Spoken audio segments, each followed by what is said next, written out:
आप सभी को जय मसीह। और आज हम पढ़ेंगे व्यवस्था विवरण उसके 28 अध्याय उसकी ये कैसे पढ़ेंगे। यदि तो अपने परमेश्वर यहोवा की सब आज्ञाएं जो मैं आज तुझे सुनाता हूँ चौकसी से पूरी करने को चित लगाकर उसकी सुने तो वह तुझे पृथ्वी की सब जातियों में श्रेष्ठ करेगा।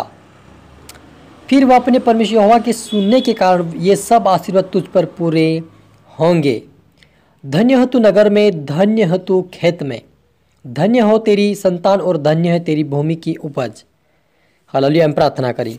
धन्यवाद मेरे ईश्वर राजा, प्यारे पिता परमेश्वर खुदा मेरे ईश्वर राजा, आज के वचन आज के कलाम से मेरे पिता हर एक से बातचीत कर प्रभु जी। आज का वचन हर एक जन्म सोगुना फलाए प्रभु जी, आशीषित होने पाए मेरे पिता। आज का आशीष वचन इनका जन्म आशीष को लेकर आए पिता, रुके हुए आशीष खोले और ये आत्मिकता में प्रार्थना वचन बढ़कर आपके राज्य की वारिस बने सहोदय मेरे ईश्वर राजा। और आप पवित्र आत्मा मेरे मुख से होकर बोले मेरे पिता, आज का वचन हर एक जन्म सोगुना फलाए और आशीषित होने पाए सहोदय ईश्वर राजा।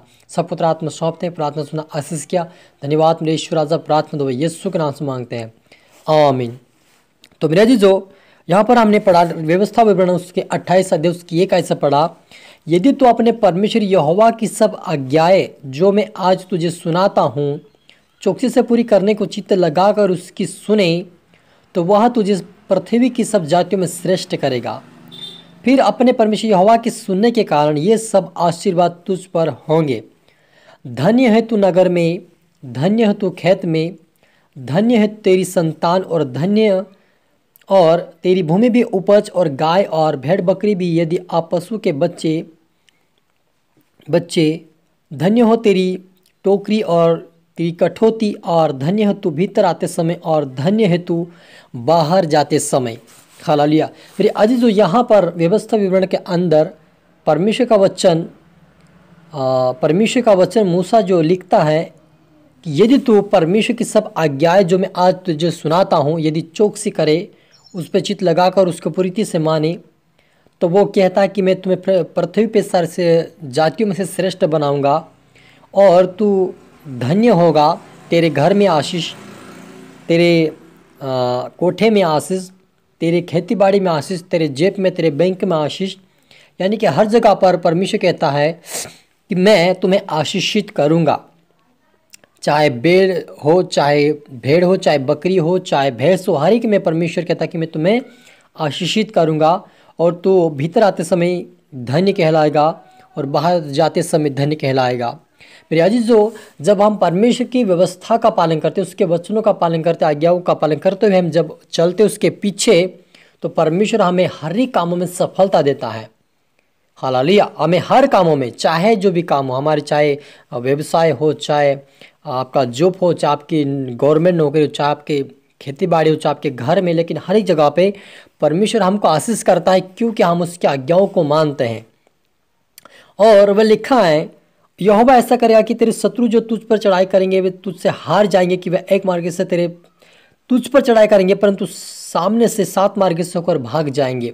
और परमेश्वर कहता है कि यदि तू मेरी आज्ञाओं को मानेगा, चौकसी करेगा, चित्त लगाकर मेरे वचनों को पढ़ेगा, सुनेगा, उसके ऊपर चलेगा, तो तेरे ऊपर जो शत्रु आएंगे तुझ पर हमला करने के लिए, तुझे मारपीट करने के लिए जो शत्रु आएंगे, जो दिखते नहीं है, जो दिखने वाले लोग भी तुझ पर हमला करेंगे, तो वो क्या करेंगे, एक रास्ते से तो आएंगे, वो चढ़ाई करेंगे, लेकिन 7 मार्ग से भागते हुए चले जाएंगे, क्योंकि हमारे ओर से परमेश्वर लड़ता है।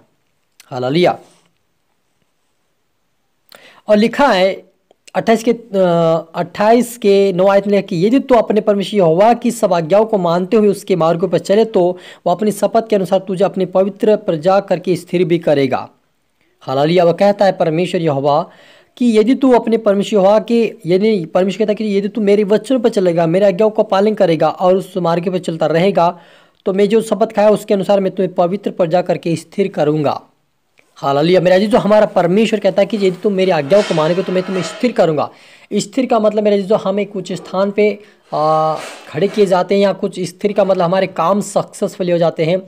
हम जैसे हमारे जीवन में नौकरी, तो हम परमेश्वर आप नौकरी दिलाएगा, आपको परमेश्वर स्थिर करेगा, मतलब कि आपको परमेश्वर स्थिर और आशीषित करेगा जब हम उसकी आज्ञाओं को मानते हैं।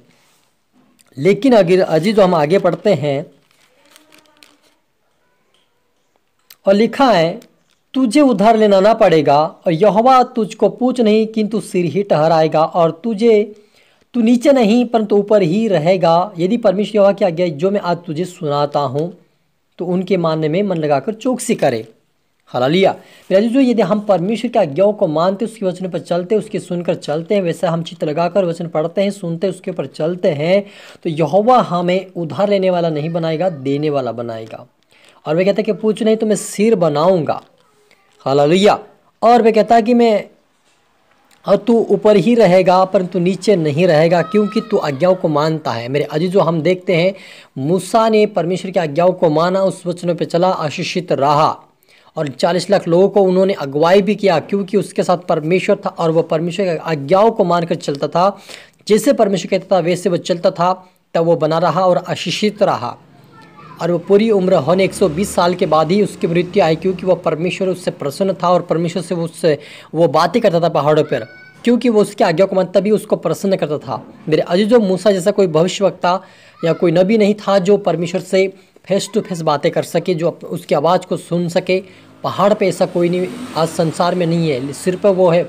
हम देखते हैं कि मूसा के अलावा अगर दूसरा देखा है तो हम देखते यीशु मसीह ही है जो ऐसा इस पृथ्वी के ऊपर। लेकिन अगर देखा जाए यीशु मसीह से छोटे लोग नबी देखा जाए, भविष्यवक्ता, तो वो सिर्फ मूसा है कि वो परमेश्वर से बातें करता था, क्योंकि वो आज्ञाओं को मानता था। मेरे अजीजों, यदि हम उसकी आज्ञाओं को मानेंगे, चौकसी करेंगे, चित्त लगाकर उस वचन को पढ़ेंगे, ध्यान देंगे, उस पर चलेंगे, परमेश्वर आपको उच्च स्थान पर खड़ा करेगा और आपको आशीषित करेगा, हर कामों में सफलता देगा, आपको नीचे ने ऊपर ही करेगा और स्थिर करेगा और आपको जयवंत दिलाएगा। शत्रु के ऊपर भी आपको जयवंत दिलाकर आशीषित करेगा आपको, क्योंकि परमेश्वर यही चाहता है कि हम उसकी आज्ञाओं को माने और शैतान का सामना करें परमेश्वर का अधीन होकर। क्योंकि जब आप अपनी ताकत, अपनी बुद्धि से हम शैतान का सामना, संसार का सामना हम नहीं कर सकते, लेकिन जब परमेश्वर का सहारा लेंगे, परमेश्वर को कहेंगे प्रभु मैं तेरा अधीन हूँ और तू मेरी उस लड़, आप कहेंगे तो परमेश्वर हमारे से लड़ेगा और उसको, उस शत्रु को लताड़ेगा, उस भूखमरी को हमारे जीवन से दूर करेगा, हमारे परिवार से गरीब कंगालपन को दूर करेगा। परमेश्वर हमें आशीषित करेगा ताकि हम उसकी आज्ञाओं को मानते रहे हैं, इसीलिए आशीष करेगा। हम प्रार्थना करें। धन्यवाद मेरे ईश्वर राजा, प्यारे पिता परमेश्वर, आज के वचन, आज के कलाम से मेरे पिता हमारी से बातचीत की आपका धन्यवाद प्रभु जी। सच मेरे पिता, आपने कहा कि यदि तो मेरे वचनों पर ध्यान दे, चौकसी चित लगाकर चौकसी करे, उस वचनों पर चले, तो मैं तुम्हें आशीषित करूंगा। तो धन्य आते समय, धन्य जाते समय, खेती बाड़ी में, हर कामों में तो आशीषित रहेगा और तुम्हें तू नीचा नहीं ऊपर ही रहेगा, तू पूछ नहीं तू सिर रहेगा। सच मेरे पिता, आपके बड़े बड़े जो देख रहे सुन रहे पिता, आज से वो पिता सिर बने, ऊंचे स्थान पर खड़े किए जाए, इनके हर काम सफल होने पाए, आशीष पाए, इनकी रूह की भी आशीष खोल जाए, हर प्रकार के बंधन टूट जाए, इनके जीवन से शराब के बंधन टूट जाए, गरीब कंगाल के ऋण के बंधन टूट जाए, आजाद होने पाए। आज से पिता देने वाले बने, यीशु मसीह के नाम से in the name of Jesus मेरे पिता। सभी तरह आत्मा सौंपते प्रार्थना आशीष के धन्यवाद मेरे ईश्वर राजा, प्रार्थना दुआ यीशु तेरे मीठे मधुर नाम से मांगते हैं, आमीन। तो मेरे अजीजों, मैं आशा करता हूं इस वचन से प्रभु आपसे बातें किया होगा और इसको आप लाइक करें, शेयर करें, सब्सक्राइब करें और दोबारा सुने ताकि प्रभु आपको दुगनी आशीष दे। आप सभी को जय मसीह। और आज हम पढ़ेंगे